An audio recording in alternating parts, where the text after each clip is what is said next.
Zay ny mahakasika ny fa topografia 420 no navoaka tamin'ny fomba ofisialy androany ary nanampy isa ireo efa amperinasa raha ny fanazavana dia afaka miasa avetrany izy ireto. Ndeo arahantsika ary ny andinidiny. Tsy ampy ny isan'ny mpandrafitany na géomètre eto Madagasikara ka tsy afaka ny amin'ny fahafapo ireo malagasy misy 20 tapitrisa.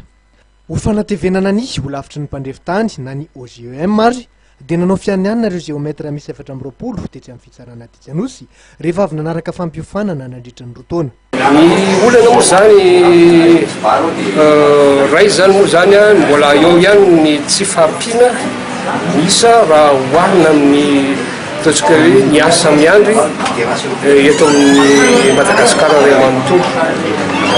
Kanefa moa efa betsaka koa ireo manohy stage amin'izao fotoana izao avy eny amin'ny politika vodivorona inoana fa hiampy tsikelikely ihany ny isan'ireo. Zay no anisan'ny olana. Anisan'ny olana koa dia ny fitaovana satria efa hiverina fa tokony efa hiakatra amin'ny atao hoe teknôlôjia vaovao ny fanaovana ny asa. Kanefa izany mitaky fitaovana aro fomba izay azo lazaina lafolafo ihany.